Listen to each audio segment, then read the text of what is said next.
Sometimes we can't see how they could.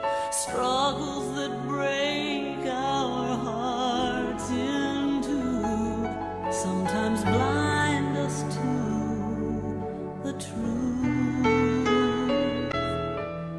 Our Father knows what's best for us. His ways are not our own. So when your pathway grows dim and you just can't see Him, remember you're never alone.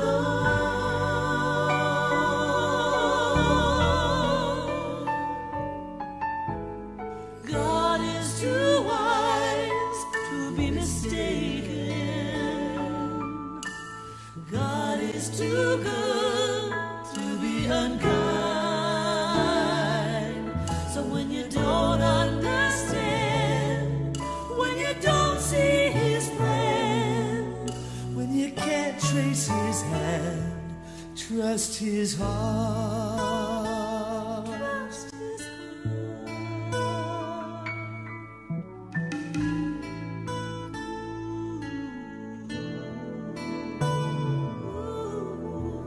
He sees the master plan.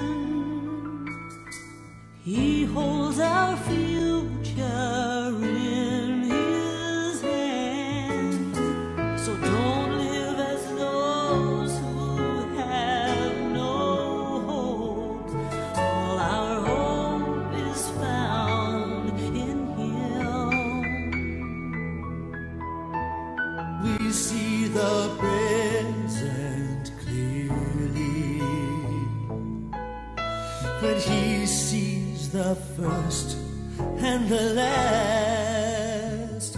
And like a tapestry, He's leaving you and me to someday be just like Him.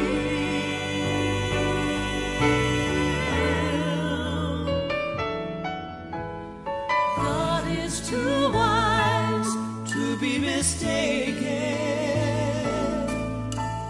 God is too good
gunung batuku, kau gunung batuku, dan kau kota bentengku, tak akan ku ragu.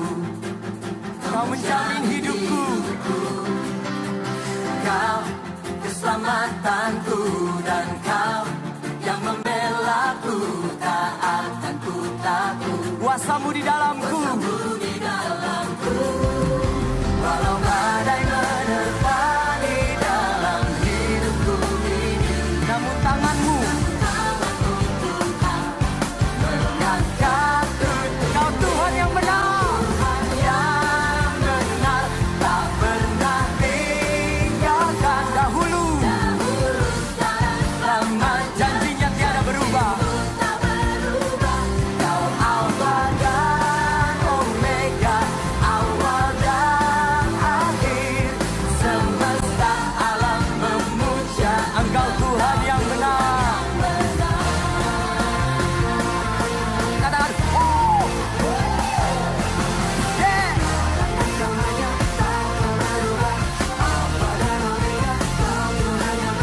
Katakan sekali lagi, kau gunung batuku, kau gunung batuku, dan kau kota benteng, tak akan ku ragu.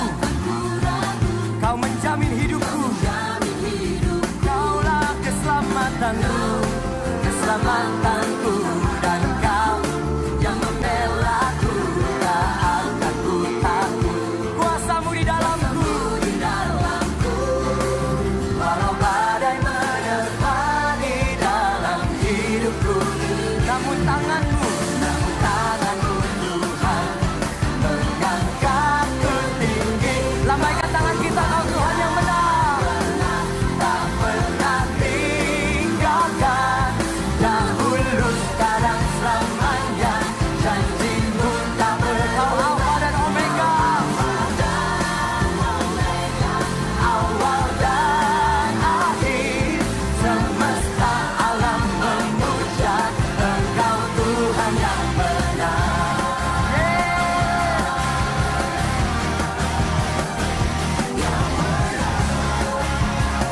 Dia Tuhan yang benar, Yesus namanya.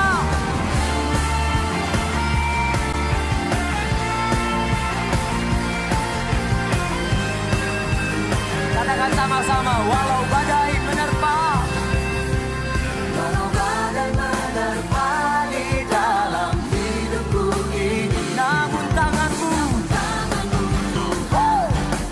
mengangkatku tinggi. Kau Tuhan yang benar, tak pernah tinggalkan, dahulu sekarang selamanya, dan kau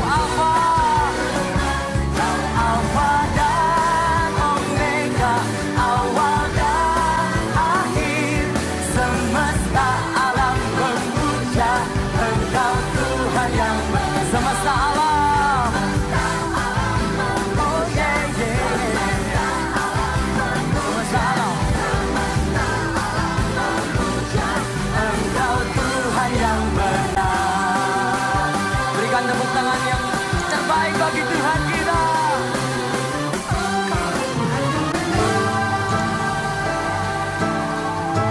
By the Lord of sea and sky, I have heard my people cry. Oh, who dwell in dark and sin, my hand will save. I who made the stars of night, I will make their darkness bright. Who will bear my light to them? Whom shall I send? Here I am, Lord. Is it I, Lord? I have heard you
Is it I, Lord? I have heard you calling in the night. I will go, Lord, if you lead me. I will hold your people in my heart.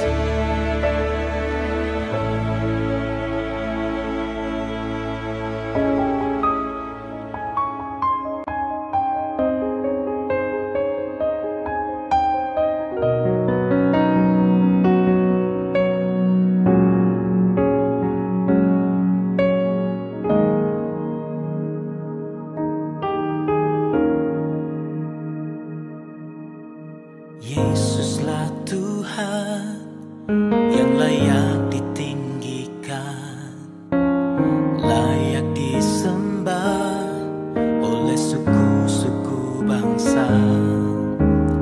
Dengan darah-Mu Kau telah tebus bangsaku.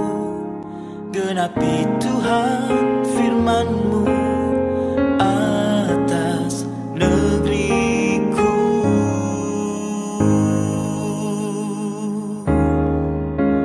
Hatiku rindu melihat kemuliaan-Mu. Hatiku rindu melihat curahan kuasa-Mu di tanah tercinta, negeriku Indonesia. Ku berdoa Indonesia, penuh kemuliaan-Mu Indonesia, bagi kemuliaan-Mu.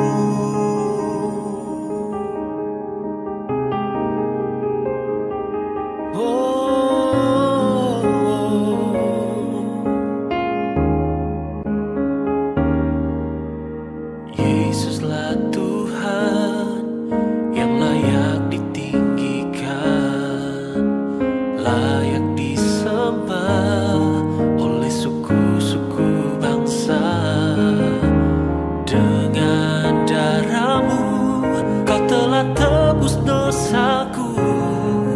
Genapi Tuhan firman-Mu atas negeriku. Hatiku rindu melihat kemuliaan-Mu. Hatiku rindu melihat curahan kuasa-Mu di tanah tercinta, negeriku Indonesia. Ku berdoa Indonesia, penuh kemuliaan-Mu Indonesia, bagi kemuliaan-Mu. Oh, oh, ya Allahku, nyatakan kemuliaan-Mu.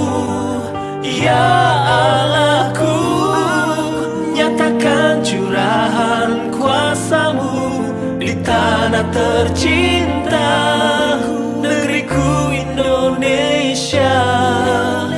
Ku berdoa Indonesia, penuh kemuliaan-Mu Indonesia, bagi kemuliaan-Mu Indonesia, bagi kemuliaan-Mu.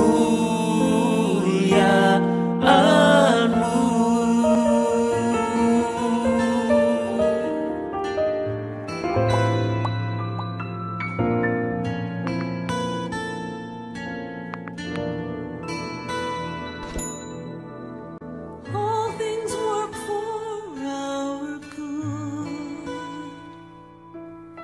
though sometimes we can't see how they could. Struggles that break our hearts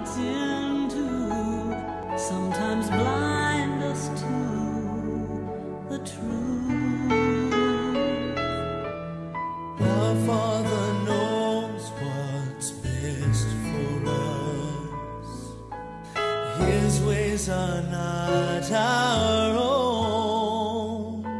So when your pathway grows dim and you just can't see Him, remember you're never alone.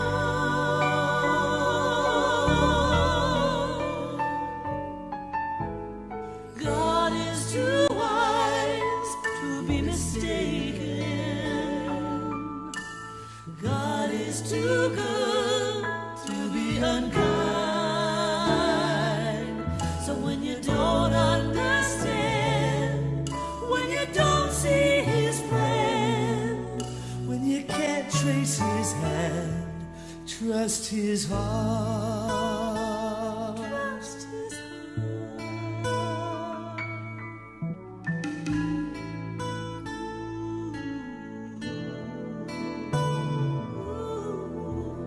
He sees the master plan. He holds our future in His hand. So don't live as those who have no hope. All our hope is found in Him. We see the present clearly, but He sees the first and the last. And like a tapestry, He's leaving you and me to someday be just like Him.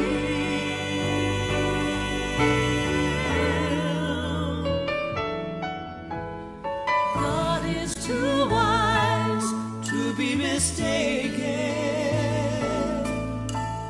God is too good to be unkind. So when you don't understand, when you don't see His plan, when you can't trace His hand, trust His heart. He alone is faithful and true. He is faithful. He alone knows what is best for you.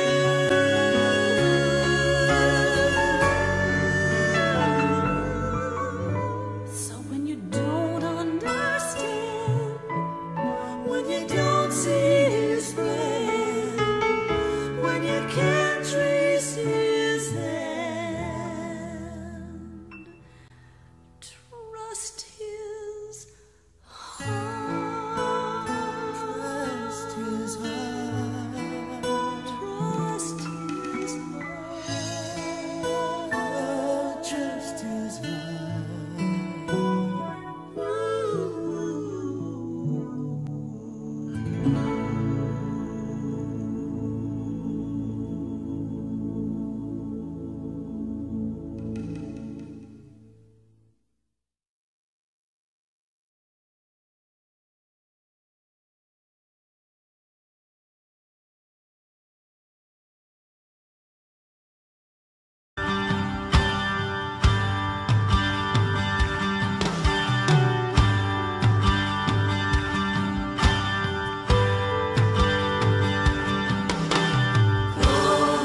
Bapak Ibu, saudara-saudara yang ada di rumah.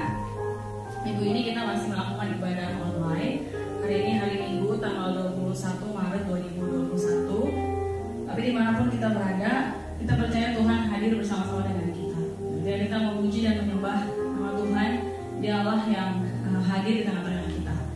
Jadi pada hari ini kita boleh benar-benar siapkan waktu kita, siapkan hati kita mau memuji dan mau menyembah Tuhan. Kita mau memberikan rasa hormat kita sama Tuhan. Dia Allah yang sudah sedemikian mengasihi kita. Dia Allah yang bahkan mati bagi setiap kita, memberikan Roh Kudus juga bagi setiap kita. Kita mengatakan kami berkumpul Tuhan, yang mau sujud menyembah dalam hadirat.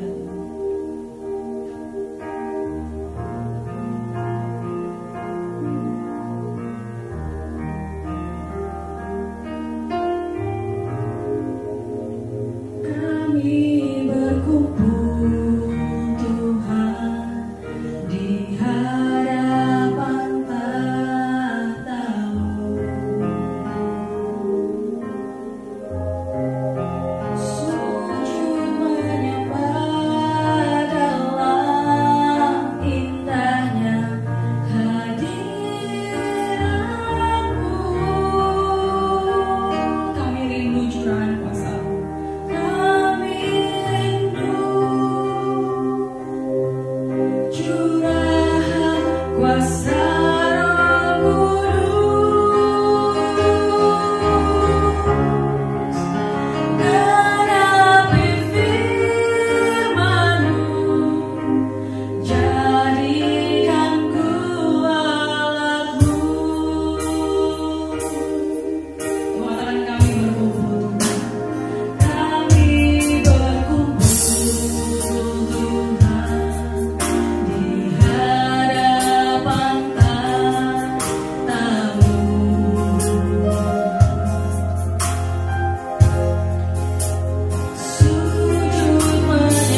boleh Tuhan berikan bagi setiap kami.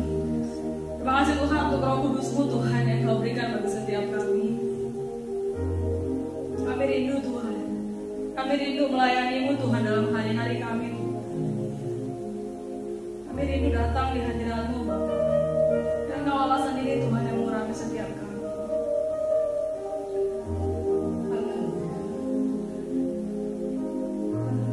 Terima kasih Tuhan untuk hari ini.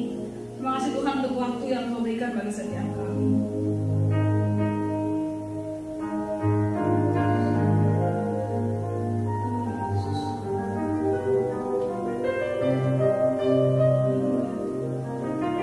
Kami mau bersyukur Tuhan untuk segala apapun yang boleh terjadi dalam kehidupan kami, untuk situasi yang kami hadapi saat ini.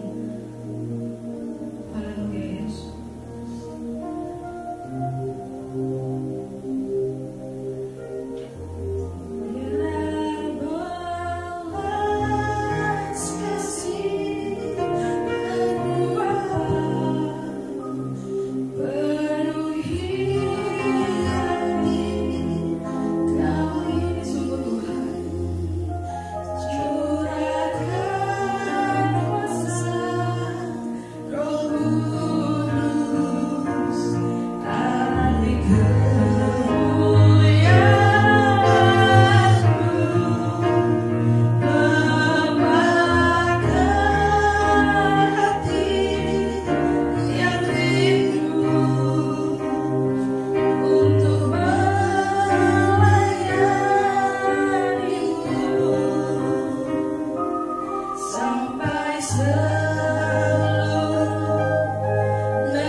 Sungguh Tuhan, Roh-Mu yang bekerja dalam kami, yang membantu kami melakukan segala sesuatunya. Kami mau serahkan ibadah kami pada hari ini. Kami mau serahkan hati kami Tuhan. Kami mau serahkan tubuh kami sepenuhnya hanya kepada-Mu Bapa. Ya dalam nama-Mu saja Bapa kami berdoa dan ucap syukur. Amin. Oke, Shalom Bapak Ibu. Shalom jemaat yang dikasih Tuhan. Kita percaya dalam situasi apapun kita saat ini mungkin gak enak karena kita harus di rumah terus begitu ya. Tapi dimanapun kita berada, percayalah bahwa Roh Allah itu hidup dari setiap kita, gitu ya. Jadi kita harus melakukan segala sesuatu memang seperti untuk Tuhan dalam situasi apapun yang ada saat ini. Ya, kita mau katakan tak pernah aku ragu Tuhan akan kesetiaan. Karena Dia Allah yang pegang hidup setiap kita. Kita yakin bahwa Dia Allah yang tuntun langkah setiap kita.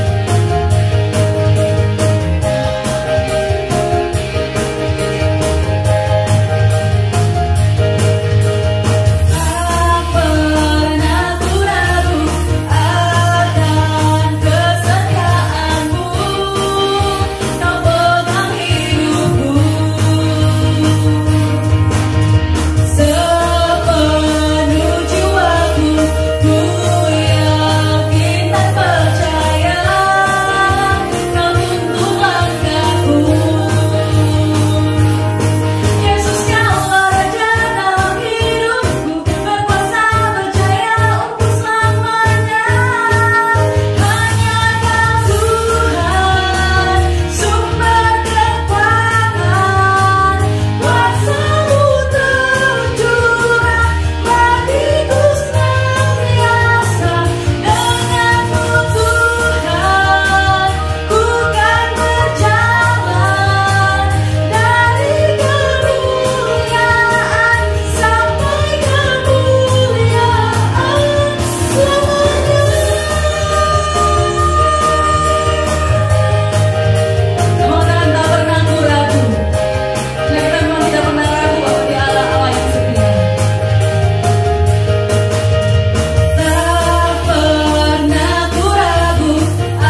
bisa berjalan dari kemuliaan sampai kemuliaan. Kalau kita sendiri kita nggak mampu Bapak Ibu, karena kita manusia yang berdosa.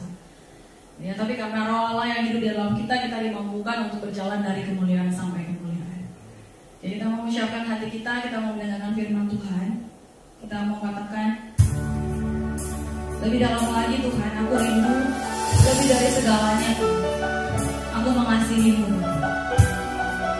Kita senantiasa rindu dekat dengan Tuhan, menanti kehadiran-Mu.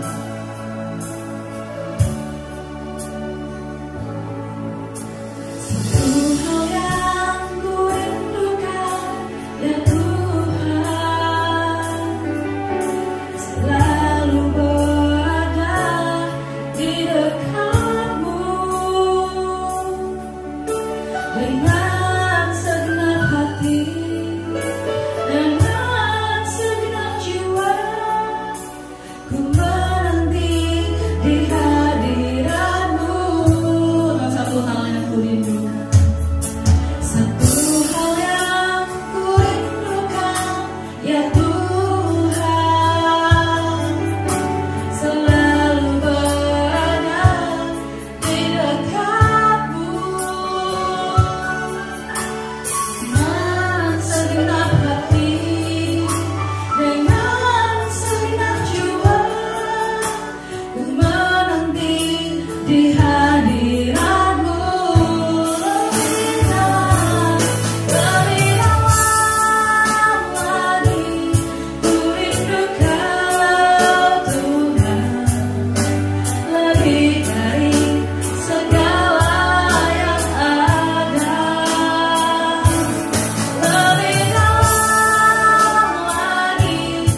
adalah pusat dari kehidupan setiap kami, Bapa.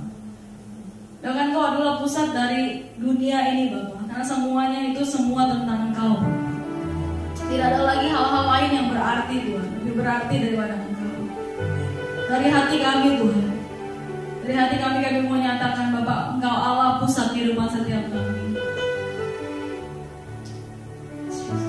Biarlah Tuhan, Engkau juga Allah yang adalah pusat dari ibadah kami pada hari ini. Dari hati setiap kami, Bapa. Kami mau mendengarkan firman-Mu, Tuhan. Biarlah kami boleh menyiapkan hati kami, memberikan segala sesuatu yang terbaik hanya kepada-Mu, Bapa. Terima kasih Tuhan. Hanya nama-Mu saja kami berdoa dan mengucap syukur. Amin. Shalom Bapak Ibu yang dikasih Tuhan, jemaat KDC yang diberkati Tuhan. Kiranya damai sejahtera dari Allah Bapa dan Tuhan kita Yesus Kristus menyertai kita sekalian. Minggu ketiga di bulan Maret ini, kita kembali akan membahas mengenai Roh Kudus. Karena bulan ketiga ini memang adalah temanya dengan Roh Kudus, di mana Roh Kudus itu adalah Roh penolong. Roh Kudus itu adalah Roh yang menjadi pembela setiap saudara dan saya. Bagaimana detailnya? Sebagaimana biasa saya akan sedikit mengulang beberapa khotbah yang sudah berlalu supaya kita memahami seluruh konteksnya dengan baik. Kita akan coba lihat slide berikut. Kita sudah mempelajari tema ini di 2 bulan pertama sebelum Maret ini. Di Januari kita bicara tentang keselamatan, kasih Allah memberikan jalan keselamatan bagi setiap kita, sehingga jalan keselamatan hanya ada di dalam Yesus Tuhan. Dan itu semua adalah karena kasih karunia Allah.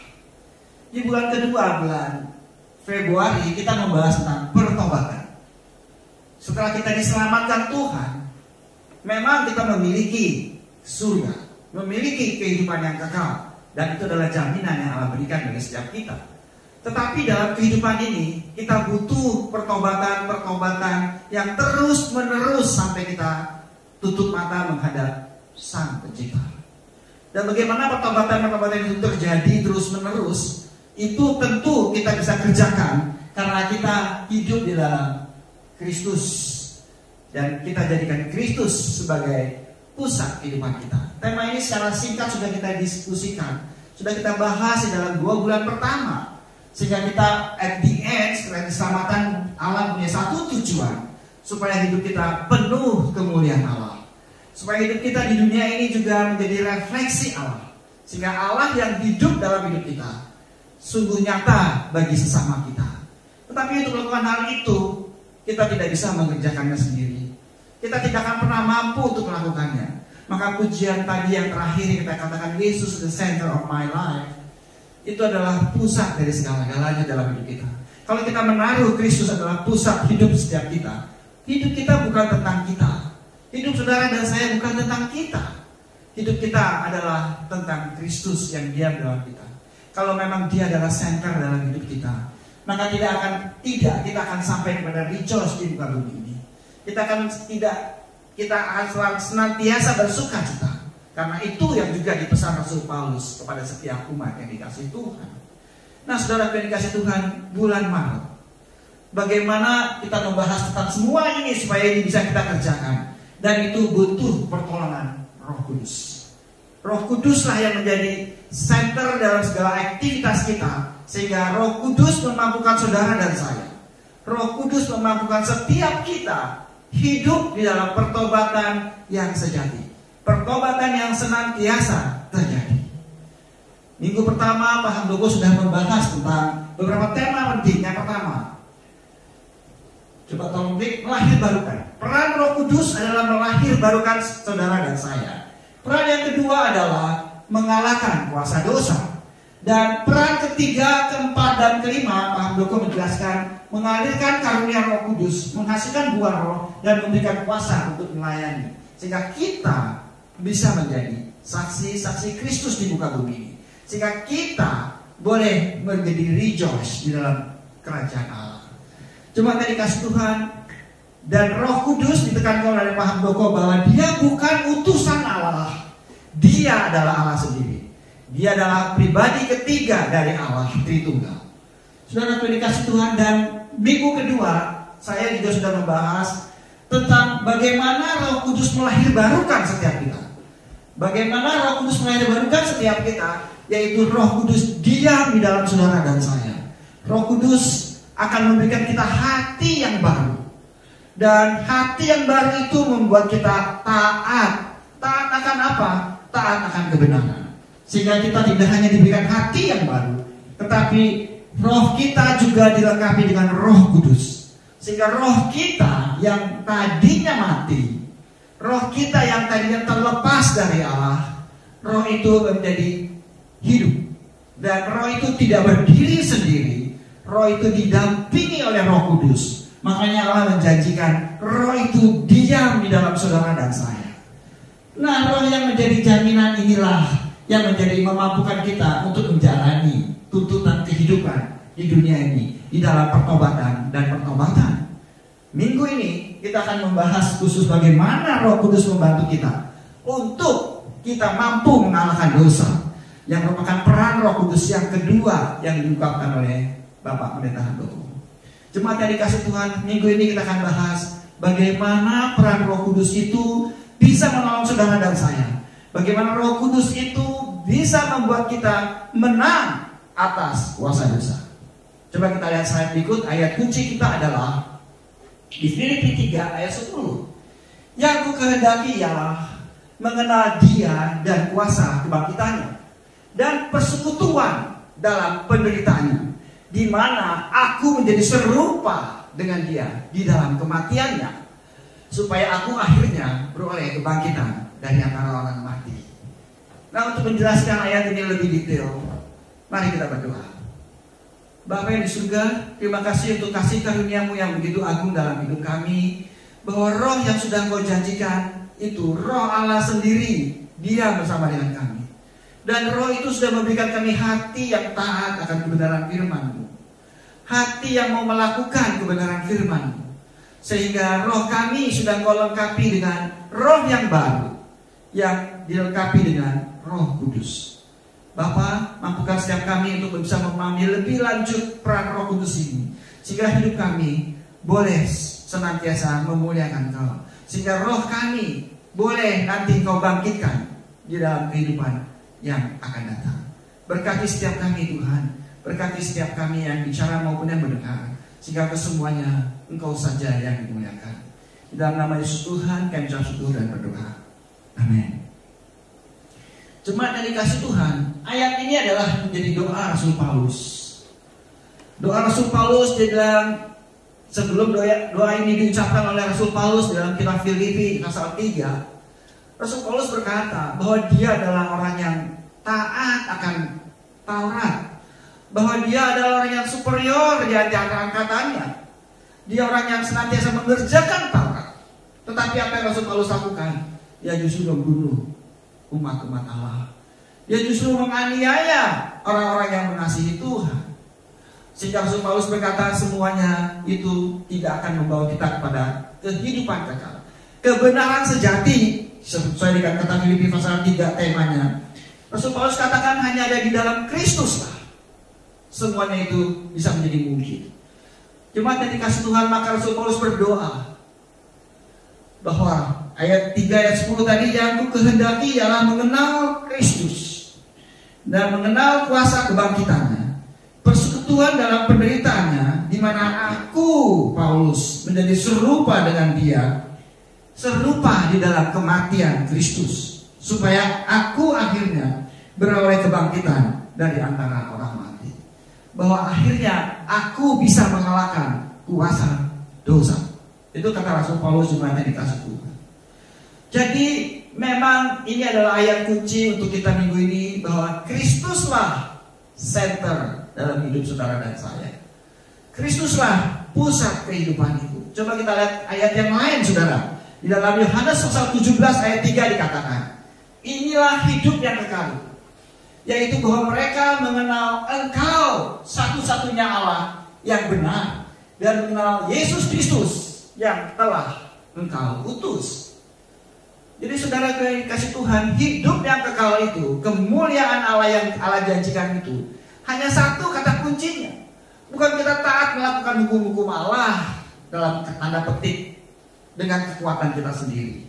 Karena tidak akan mampu kita melakukannya untuk melakukan semua hukum Allah. Tetapi yang terpenting adalah mengenal Dia. Yohanes 17 jelas mengatakan itu, bahwa mereka yang mengenal Engkau satu-satunya Tuhan.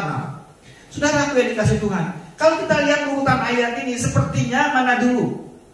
Filipi pasal 3 ayat 10 dulu ditulis, atau Yohanes pasal 17 ayat 3 dulu yang ditulis? Kalau dari urutan Alkitab jelas Yohanes 17 ayat 3. Bukankah habis Yohanes itu ada kitab-kitab lain dan baru sampai ke Filipi? Benar, urutan Alkitab memang demikian. Tetapi kalau menurut penulisan sesungguhnya, kitab Yohanes adalah kitab yang paling akhir ditulis. Jadi Yohanes ini sebenarnya merangkum, saudara yang dikasih Tuhan, merangkum seluruh tulisan yang sudah pernah ditulis, tulisan-tulisan Paulus, kitab Paulus, dan kitab-kitab yang lain. Jadi Yohanes merangkum hidup kekal itu adalah mengenal Kristus Yesus Tuhan. Dengan mengenal Dia, maka kita akan cakap melakukan segala kehendak Tuhan, dan kita melakukan itu di dalam pertobatan yang sejati. Bukankah lagi bulan Februari kita sudah bahas bahwa buah roh itu penting, tetapi bukan bagaimana kita menghasilkan buah roh yang penting, tetapi bagaimana buah roh itu bisa dihasilkan, itu yang penting. Dan bagaimana buah itu bisa terjadi, itu hanya karena karya Roh Kudus. Oleh karena itu, kenapa Roh Kudus menjadi pusat kita, menjadi penting dalam hidup kita. Dan Roh Kudus itu akan menerangi kita karena kita memahami kebenaran tentang Kristus. Cuma dari kasih Tuhan, saya juga sudah menyinggung sedikit di dalam bulan Februari tentang salah satu orang anak Tuhan yang ateis, yang pintar, yang akhirnya bertobat. C.S. Lewis menulis, saudara yang dikasih Tuhan, tolong enter. Tanpa memahami makna penebusan, tanpa memahami penyalipan dan kebangkitan, tidak mungkin kita mempercayai Yesus adalah Tuhan. Apalagi memberikan hidup kita untuk Tuhan, memberikan hidup kita menjadi Kristuslah pusatnya. Itu sangat tidak mungkin. C.S. orang yang pandai di era tahun 30-an, saudara yang dikasih Tuhan, dia menulis begitu, saudara. Kalau kita tidak mengerti makna penebusan, tidak memahami dengan benar makna salib dan makna kebangkitan Kristus, tidak mungkin anak Tuhan mau memberikan hidup bagi Tuhan dan Tuhan Yesus menjadi sentral dalam hidup dia. Tidak mungkin. Saudara yang dikasih Tuhan, saya menulis ini bukan karena pemikiran dia. Saya menulis ini karena dia sudah memahami kebenaran firman Tuhan yang memang sudah dia pikirkan sebelum dia bertobat. Karena dia sering berargumentasi dengan teman-temannya yang adalah anak Tuhan. Dia juga ini merupakan refleksi dari apa yang Rasul Paulus tulis di dalam Filipi pasal 3. Yang ku kehendaki mengenal Kristus. Bukankah penebusan, penyalipan dan kebangkitan pusatnya adalah Kristus? Tidak ada penebusan tanpa Kristus. Tidak ada penyalipan kalau Kristus tidak disalib. Tidak ada arti salib kalau tidak ada Yesus yang disalib. Dan kalau Yesus tidak bangkit, tidak ada semua sesuatu ini yang berharga dan worth it untuk diperjuangkan. Kitab Pengkhotbah juga sudah menulisnya. Bahkan Yesus sendiri berkata, andai kata kau memiliki seisi dunia ini sekalipun, seisi dunia ini, saudara yang dikasih Tuhan, enggak ada guna kalau kita tidak memiliki kehidupan yang kekal itu. Orang yang paling kaya di dunia ini, saudara yang dikasih Tuhan, saya tidak tahu saat ini siapa orang yang terkaya di seluruh dunia. Orang terkaya di Amerika mungkin ada satu orang terkaya di Indonesia mungkin ada orangnya. Dari semua orang yang terkaya di setiap negara yang paling kaya sekalipun, saya cukup yakin kekayaannya tidak 1/10 dari kekayaan seluruh dunia, bahkan 1/100 pun tidak. Saya cukup yakin. Tuhan Yesus berkata, seluruh dunia ini milik saudara pun, kalau kau tidak mengenal Kristus Tuhan satu-satunya, semuanya tidak ada guna. Semuanya akan terkubur di dalam kematian. Dan pengganti saudara mungkin meninggalkan harta, tetapi pengganti saudara tidak pernah tahu siapa dia dan bagaimana harta yang saudara kumpulkan itu berguna bagi mereka. Mungkin mereka akan berfoya-foya dan menghabiskannya dengan tidak berjelas. Saudara bekerja hanya untuk orang yang tidak jelas. Dengan kata lain begitu. Jemaat yang dikasih Tuhan, memang mengenal Kristus satu-satunya adalah paling penting dalam hidup ini. Dan itulah karya Roh Kudus, sehingga kita mampu mengenal Kristus. Roh Kudus perannya ada di sana, saudara. Dia mewahyukan saudara dan saya, sehingga saudara bisa memahami makna dari semuanya ini. Makna penebusan, makna penyaliban, dan makna kebangkitan. Bukankah Paulus tulis dalam Filipi 3 ini, yang aku kendaki adalah mengenal dia, kuasa kebangkitannya. Kenapa kuasa kebangkitan itu menjadi penting bagi Rasul Paulus? Saudara, nanti kita akan lihat, supaya kita dalam persekutuan penderitaan dengan Kristus, kita akan cakap di dunia ini. Tadi saya tulis di bagian depan di dalam pertobatan. Dalam pertobatan, kita lakukan pertobatan itu tidak mudah, saudara. Dunia akan menekan kita. Dunia akan menganiaya saudara dan saya. Saudara mungkin akan dikucilkan, saudara mungkin akan mengalami banyak kerugian karena Kristus. Saudara dikasih Tuhan. Tetapi kalau roh itu ada dalam saudara, dan roh itu mengenalkan, membuat saudara mengenal Kristus, dan saudara memahami makna kebangkitan, saudara akan bertahan di dalam segala kondisi, sehingga saudara cakap melakukannya dan boleh menjadi kemuliaan Bapa. Saudara yang dikasih Tuhan, tidak mungkin anak Tuhan bisa menjalani kehidupan kekristenan yang sejati kalau tidak mengenal Yesus Tuhan.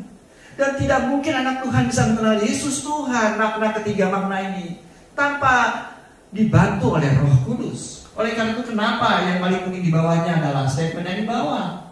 Tolong enter. Roh Kuduslah yang membuat kita dapat memahami makna penebusan, makna penyaliban, dan kebangkitan, sehingga kita bisa mempercayakan hidup saudara dan saya, dan menjadikan Kristus pusat kehidupan saudara dan saya, sehingga saudara cakap menanggung segala perkara di dalam. Alkitab sangat jelas dan fair. Alkitab tidak menulis kepada mereka yang mengikut jalan Tuhan langkah yang mulus. Alkitab tidak pernah menulis, saudara. Tetapi Alkitab berkata Allah menyertai engkau.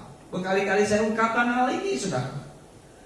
Jangan pernah punya konsep dalam pikiran kita mengikut Kristus itu jalan kita mulus dan rapi. Tidak ada cerita itu di Alkitab, saudara. Saudara bisa lihat akhir seluruh para rasul, bukan? Orang yang mengasihi Kristus. Tetapi mereka hidup dalam sukacita yang tidak bisa dibayangkan. Sukacita yang bahkan tidak bisa diberi oleh dunia. Nanti di akhir khotbah saya akan coba kisahkan kisah Paulus ketika Paulus berada di dalam pemerintahan Kaisar yang sangat jahat di Roma, Kaisar Nero. Saudara yang dikasih Tuhan, kita akan coba lihat lebih lanjut apa sih makna. Apa itu artinya makna penyaliban, penebusan, dan kebangkitan Kristus? Di mana dikasih Tuhan, kita coba lihat satu persatu makna penebusan dan keselamatan. Apa artinya? Apa itu artinya keselamatan? Dan apa itu penebusan? Bagaimana jalan keselamatan? Benar, kita sudah membahas jalan keselamatan hanya ada di dalam satu nama, yaitu Yesus Kristus Tuhan. Lalu pertanyaannya, saudara, kenapa mesti Yesus? Bukankah ada banyak agama menyatakan ada banyak jalan keselamatan? Ada banyak jalan ke Roma. Benar, ada banyak jalan ke Roma, itu benar, saudara. Tetapi jalan ke surga hanya ada satu, tidak ada jalan lain. Roma bukan surga. Jalan ke surga hanya ada satu, yaitu melalui Yesus Tuhan. Bagaimana kita bisa memahami hal ini, saudara? Ajaran dunia mengatakan ada banyak jalan ke surga. Itu omong kosong. Hanya pemilik surga yang turun ke bumi ini yang bisa membawa saudara ke surga. Benar, saudara? Saudara tidak akan bisa ke rumah saya kalau saya tidak kasih adresnya, saudara. Saudara bisa saja saya kasih adres, saudara tidak kenal karena rumah saya terlalu kecil barangkali. Atau saudara bisa saja saya kasih adres, tapi saudara tidak akan bisa sampai ke rumah saya karena rumah saya dijaga oleh para penjaga yang sangat berkualitas. Hanya orang yang punya pas yang bisa masuk ke rumah saya. Saudara tidak bisa masuk ke rumah saya. Benar, saudara? Surga, yang mempunyai surga harus turun ke dunia ini. Yang mempunyai surga harus membawa saudara dan saya supaya saudara dan saya bisa masuk surga. Hanya itu, saudara. Tidak ada jalan lain. Coba kita lihat makna penebusan. Alkitab mengajar, saudara. Tolong enter. Dari Kejadian sampai Wahyu, keselamatan itu harus melalui korban darah. Tidak ada jalan lain. Keselamatan itu harus melalui korban darah. Bukankah agama-agama juga mengajarkannya? Korban darah, saudara. Apalagi kalau agama-agama kuno, agama zaman dahulu kala, korban darah. Kalau perlu korban darah manusia yang dikatakan suci.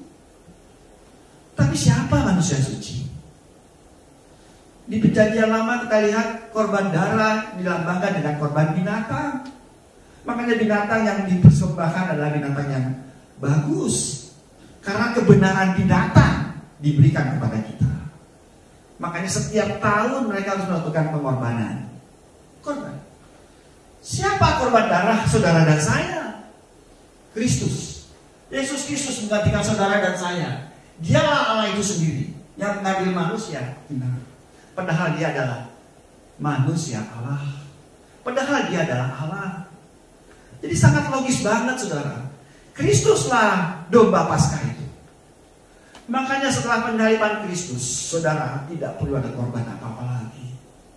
Hanya mengikuti karena korban Kristus satu kali untuk seluruh umat manusia. Itu konsep Alkitab. Jadi makna penebusan adalah korban darah, dan Kristuslah yang menjadi domba Paskah bagi saudara dan saya. Dan yang terakhir adalah mekanisme yang namanya substitusi. Jadi kita ditukar, saudara. Jadi harusnya kita berkorban untuk diri kita sendiri, supaya kita diselamatkan. Tetapi tidak ada satu manusia yang bisa mengorbankan diri dia sendiri untuk keselamatan. Tidak ada, saudara. Karena korban manusia itu adalah orang yang berdosa, sedangkan korban itu adalah orang yang suci. Bagaimana kita bisa mengorbankan diri kita? Tidak mungkin. Makanya Allah membuat jalan keselamatannya ada di dalam Kristus, karena Kristuslah domba Paskah itu. Saudara yang dikasih Tuhan, kekristenan tidak akan bisa dijalani tanpa Kristus. Kalau agama-agama lain mengajarkan keselamatan adalah dengan jalan mengikuti ajaran agama. Mengikuti ajaran agama. Kekristenan tidak. Kekristenan, kalau keselamatan hanya karena Kristus Tuhan. Bukan saudara melakukan ibadah agama. Bukan saudara melakukan kegiatan agama, saudara diselamatkan. Bukan saudara melakukan peraturan agama Kristen, saudara diselamatkan. Bukan. Saudara hanya diselamatkan karena saudara percaya kepada Kristus. Bukankah ini juga sudah kita bahas minggu lalu? Jemaat yang dikasih Tuhan, mengerti makna penebusan. Artinya saudara tidak layak untuk ditebus, kecuali Kristus melayakkan saudara untuk ditebus. Dan Kristus mau menggantikan kita untuk kita. Makanya saudara memiliki keselamatan itu, penebusan. Kita sudah bahas ini dengan cara Yesus memberikan diri dia, yaitu roh dia di dalam kita. Yang kedua, makna salib. Yang makna salib itu apa, saudara yang dikasih Tuhan? Kenapa Kristus harus disalib? Bukankah ada cara kematian yang lain? Kenapa Yesus harus naik kayu salib? Saudara yang dikasih Tuhan, kita lihat makna salib. Apa itu makna salib? Tolong enter. Salib itu berarti Allah adalah Allah yang kudus.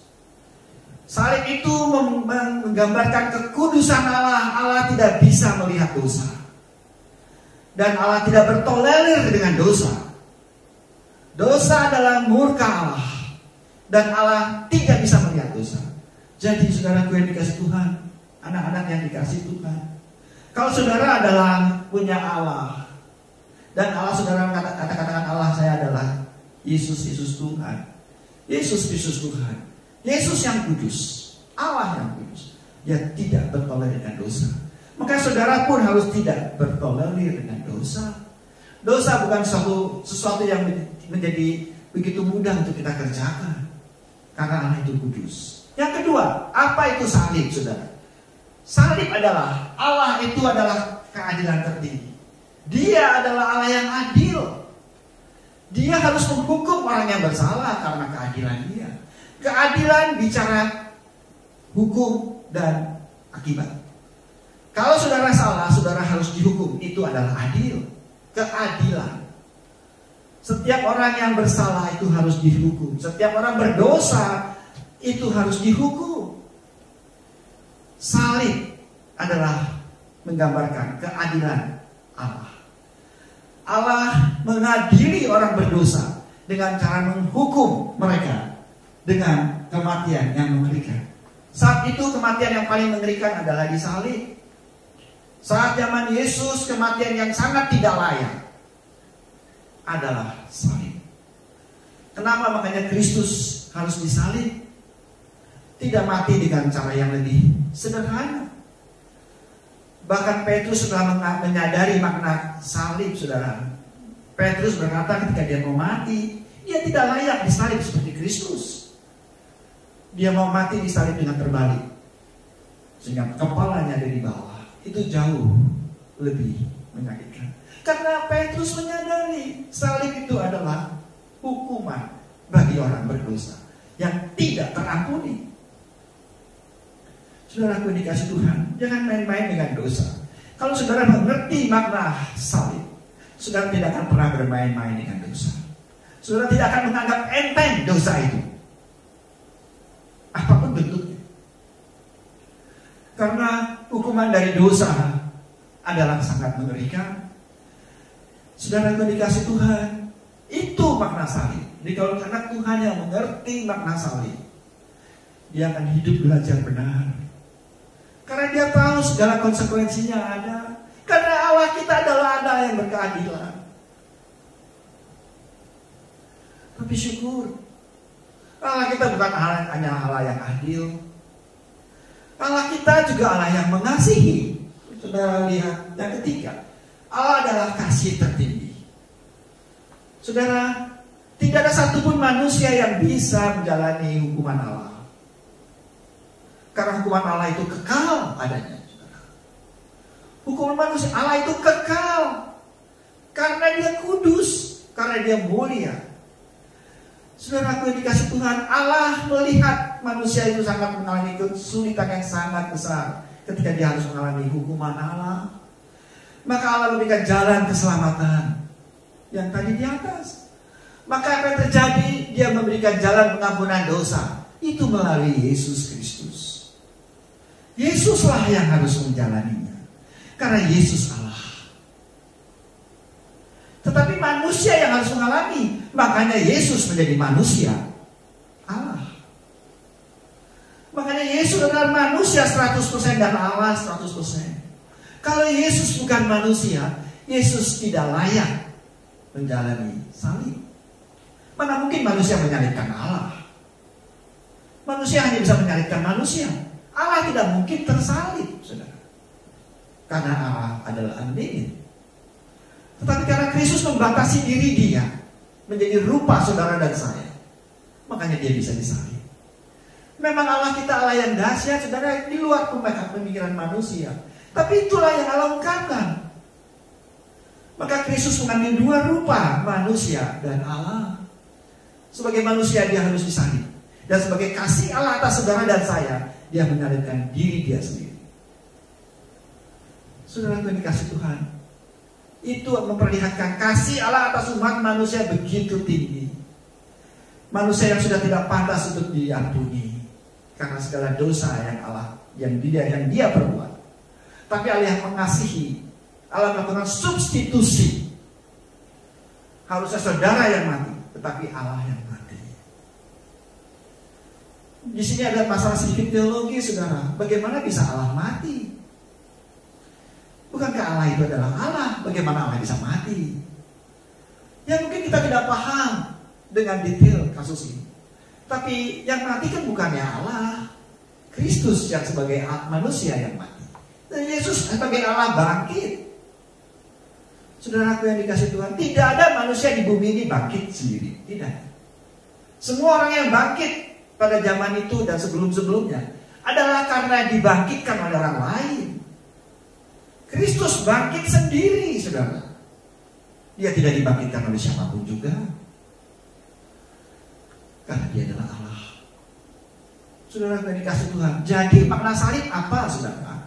Makna salib adalah peristiwa di mana kekudusan Allah, keadilan Allah, dan kasih Allah bercampur dalam satu momen yang namanya penyaliban Kristus. Saudara yang dikasih Tuhan, bicara keselamatan itu bukan bicara keadilan Allah. Kalau bicara keadilan Allah, tidak ada satupun manusia itu masuk surga. Masuk surga hanya bicara kasih karunia. Makanya kenapa kita bisa masuk surga bukan karena Allah itu adil, karena Allah itu berkasih karunia kepada saudara dan saya. Dan Allah memberikan kasih karunia kepada semua orang. Jalan keselamatan disediakan oleh Allah untuk semua orang. Jadi saudara, kalau kita mengerti makna salib, artinya kita tidak akan bermain-main dengan dosa. Kita tahu hukuman dosa itu kekal dan kita tidak akan pernah bermain. Dan melihat Kristuslah yang menjadi teladan saudara dan saya. Kristuslah yang menjadi contoh saudara dan saya. Dia rela melakukan semuanya itu untuk kasihnya atas saudara dan saya terlihat. Saudara yang dikasih Tuhan, ini merupakan dasar dari seluruh kekristenan. Setelah kita mengerti ini, maka di Filipi 3 tadi dikatakan, yang kukehendaki ialah mengenal Dia dan kuasa kebangkitannya. Kita memahami ini kadang kita jatuh dalam dosa dan jatuh dalam dosa. Tapi kalau kita mengenal kuasa kebangkitan Kristus, saudara, kita akan cakap menjalani jalan salib. Makanya Paulus menuliskannya di dalam ayat 3 pasal ayat 10 tadi dalam Filipi, yang dikatakan bahwa yang kukehendaki ialah mengenal Dia kuasa kebangkitannya dan persekutuan dalam penderitaannya. Karena Paulus tahu dalam menjalani kehidupan kekristenan yang sejati, kita tidak mudah menjalani. Tetapi makanya Paulus mengatakan, di mana aku menjadi serupa dengan Dia di dalam kematiannya, supaya akhirnya aku memperoleh kuasa kebangkitan. Apa itu kuasa kebangkitan? Sebenarnya kita lihat kuasa kebangkitan. Makna kebangkitan. Pertama, Yesus mengalahkan dosa. Itu membuktikan bahwa Yesus bangkit. Itu membuktikan Yesus sudah mengalahkan kuasa dosa. Kuasa dosa tidak bisa mengalahkan anak Tuhan. Artinya begitu. 1 Korintus 15 ayat 55 mengatakan, tolong enter. Hai kematian, di manakah kemenanganmu? Hai maut, di manakah sengatmu? Artinya saudara, kalau kita mengerti makna kebangkitan, artinya bahwa dosa tidak lagi berkuasa atas saudara dan saya. Dulu kita mungkin untuk tidak berdosa tidak bisa. Kita pasti berdosa. Karena kita berada di hukum dosa. Kalau saudara mengerti makna kebangkitan, karena Kristus yang membangkitkan saudara dan saya, yaitu melalui proses penyaliban. Dan saudara menyadarinya salib itu sudah terjadi atas saudara dan saya yang digantikan oleh Yesus Tuhan. Saudara akan bangkit memiliki kuasa kebangkitan, yaitu bahwa dosa tidak punya kuasa atas engkau. Saudara bisa mempunyai kemampuan untuk mengatakan tidak terhadap dosa. Harusnya demikian saudara. Makanya Tuhan harus bergumul di dalam kasus ini. Kalau saudara melakukan dosa dan saudara tidak merasa itu berdosa, saudara hati-hati. Saudara belum memaknai, mengerti makna kebangkitan. Sehingga kita jatuh lagi dalam dosa dan jatuh lagi dalam dosa. Yang kedua, makna kebangkitan. Yesus menghancurkan kuasa iblis. Jadi jelas sekali, dosa itu sudah tidak berkuasa. Tetapi dosa itu masih ada nggak? Masih ada di dalam hidup kita. Dan untuk itu kita harus hancurkan. Kejadian 3:15 dikatakan, yang merupakan mother of promises yang pernah kita bahas di awal-awal bulan. Aku akan mengadakan permusuhan antara kau dan perempuan ini, antara keturunan perempuan, yaitu Kristus yang sudah kita bahas, akan meremukkan kepalamu. Jadi iblis akan dihancurkan. Jadi artinya apa? Artinya kita tidak hanya bisa mengatakan tidak terhadap dosa, dan kita bisa melakukannya untuk tidak berdosa. Jadi saudara yang dikasih Tuhan, kalau saudara mengerti makna kebangkitan, saudara bisa menghindari segala jenis dosa. Saudara bisa menolaknya dan mengabaikannya. Artinya tidak melakukan dosa itu.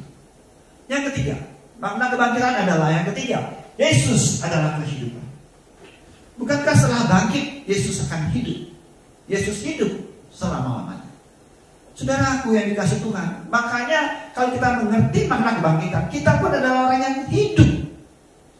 Yang hidup artinya apa, saudara? Yohanes 14 ayat 6 katakan, Akulah jalan dan kebenaran dan hidup. Tidak ada seorang pun yang akan datang kepada Bapa kalau tidak melalui aku. Akulah kehidupan. Artinya apa, saudara? Artinya kalau kita ada di dalam Kristus dan kita mengalami kuasa kebangkitan, kita adalah orang yang hidup. Orang yang hidup artinya apa, saudara? Bagaimana saudara bisa dikatakan hidup? Saudara dikatakan hidup kalau saudara pasti makan. Ada asupan, bukan? Ada pertumbuhan. Itu namanya hidup. Kalau tidak bertumbuh, saudara mati. Pohon yang bagus, pohon plastik yang bagus itu mati. Pohonnya meskipun itu bagus, karena dia tidak bertumbuh. Saudara yang dikasih Tuhan, kalau kita memiliki kehidupan, kerohanian kita pasti akan bertumbuh dan bertumbuh. Pengenalan kita akan Kristus itu pasti akan bertumbuh dan bertumbuh. Tidak ada anak Tuhan yang pengenalan Kristusnya stuck, berhenti. Kalau itu sampai terjadi, berarti saudara tidak hidup di dalam Tuhan. Kekristenan sejati adalah kekristenan yang hidup. Kerohaniannya bertumbuh. Makanan rohani kita apa, saudara? Makanan rohani adalah firman Allah. Saudara yang dikasih Tuhan, kita juga menulis dengan sangat jelas.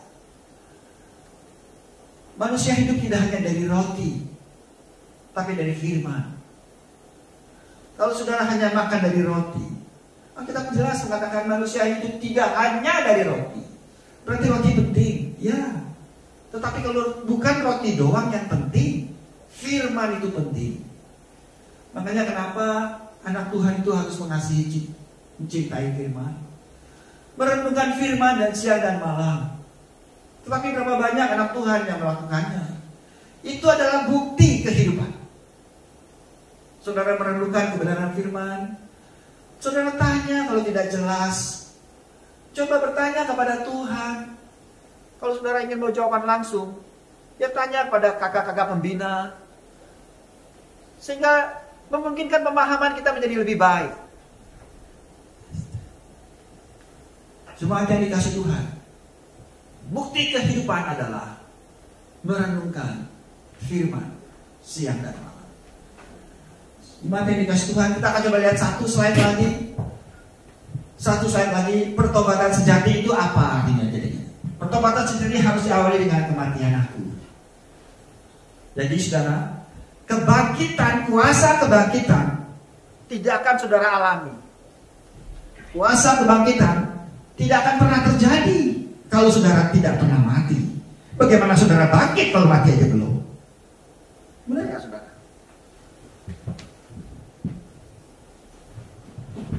Saudara mengalami kebangkitan hanya karena saudara sudah mati.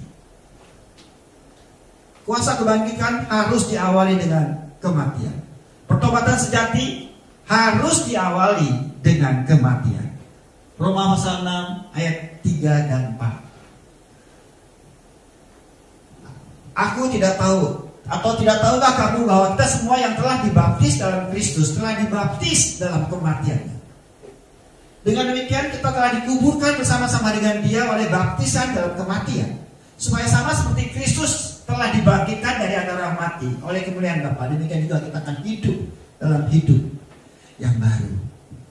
Jadi orang Kristen sejati harus mati. Apanya yang mati? Aku harus mati. Keinginan-keinginan daging saudara dan saya yang ditawarkan dunia ini, itu harus mati. Kalau itu tidak mati, saudara tidak akan pernah bisa bangkit. Bagaimana saudara bisa bangkit kalau mati aja belum? Cuma yang dikasih Tuhan, langkah pertama mengalami kuasa kebangkitan, saudara harus belajar untuk mematikan aku. Bagaimana saudara bisa mematikan aku? Minta tolong Roh Kudus. Tidak ada satupun manusia mampu bisa melakukannya kalau bukan karya Roh. Saudara berkata sama Roh Kudus, Roh Kudus tolong aku matikan segala keinginanku, keinginan dunia ini, keinginan yang ditawarkan dunia ini. Yang kedua, hidup adalah Kristus. Galatia 2 ayat 20 menulis, namun aku hidup, tetapi bukan lagi aku sendiri yang hidup, melainkan Kristus yang hidup di dalam aku. Jadi yang kedua, supaya kita hidup di dalam kebenaran-kebenaran Tuhan, kerohanian kita makin bertumbuh di dalam Tuhan, maka hidup adalah Kristus. Maka pujian penutup tadi sebelum kita renungan, nyanyikan Kristus, the center of my life. Yesus harus ada dalam pusat hidup saya. Kita harus makin kecil, biar Kristus yang makin dimuliakan. Sudah dengan kasih Tuhan, kita lihat yang ketiga. Hidup adalah menghasilkan buah. Filipi 1, 21 sampai 22. Karena bagiku hidup adalah Kristus dan mati adalah keuntungan. Tetapi jika aku harus hidup di dunia ini, berarti bagiku bekerja memberikan buah. Kalau kita sudah melangkah jalan 1 dan jalan 2, jalan 3, hidup menghasilkan buah adalah suatu kepastian. Dan buah yang dihasilkan adalah buah sungguh kemuliaan. Itu adalah buah yang sejati. Cuma dari kasih Tuhan, bagaimana hari ini kita mungkin?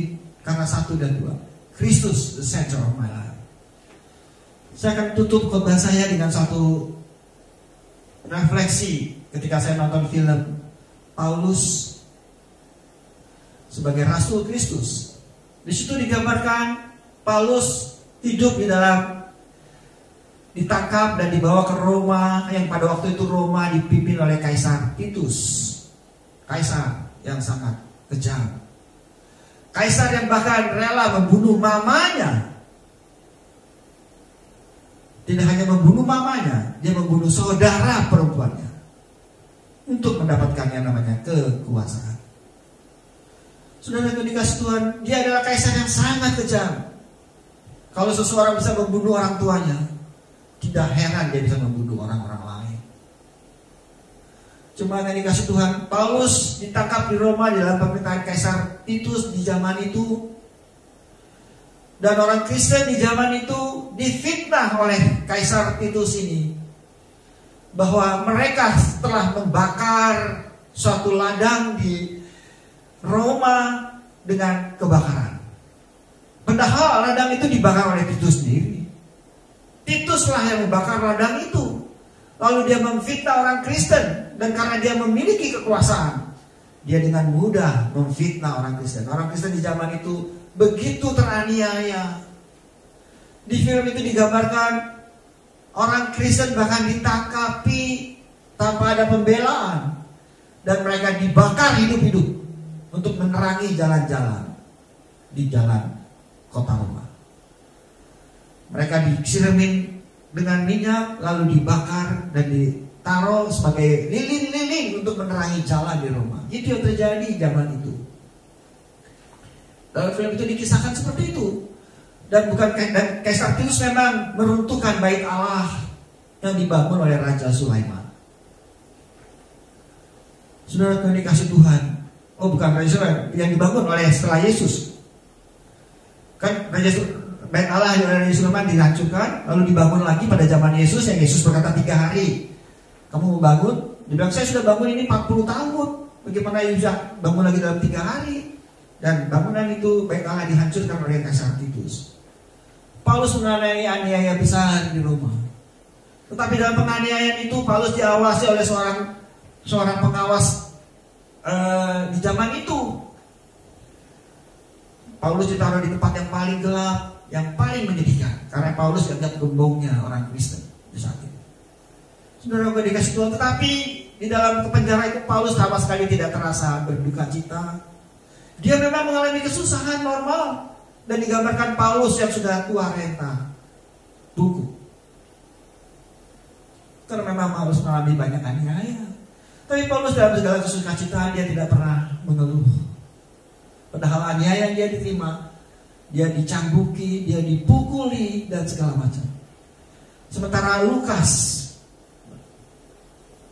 yang merupakan muridnya, anak rohaninya Rasul Paulus, sering membesuki Paulus, tentu dengan cara diam-diam.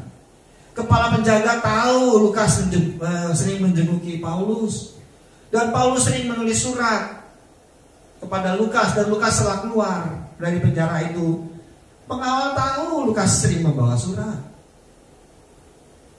Saudara dikasih Tuhan, ya mereka difitnah bahwa Paulus menghasut. Lalu dicek surat-surat Paulus. Ternyata surat-surat yang sama sekali bukan hasutan. Surat-surat itu menyatakan penggambaran Paulus menulis surat-surat ini untuk jemaat-jemaat di Roma. Surat-surat yang saudara baca, yang saya baca saat ini. Surat untuk Efesus, surat untuk Filipi, dan sebagainya.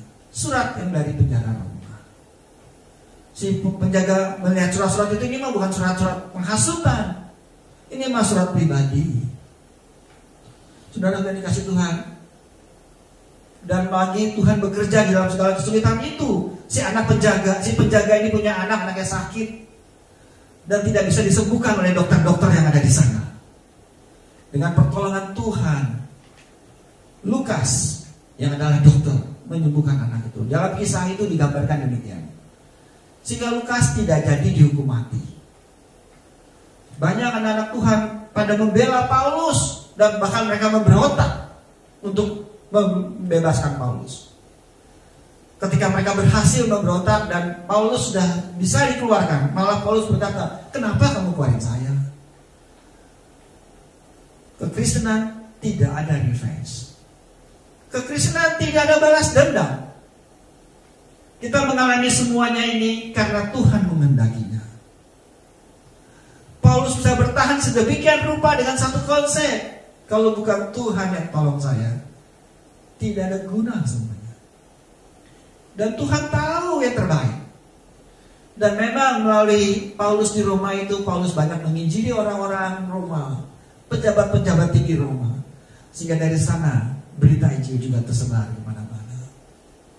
Saudara, apa yang ingin saya katakan adalah ketika kita mengerti makna kebangkitan, dan aku ini mati, tapi aku ini hidup bagi Kristus, maka apapun yang terjadi dalam hidup saudara, ketahuilah satu hal, Allah menyertai saudara dan saya.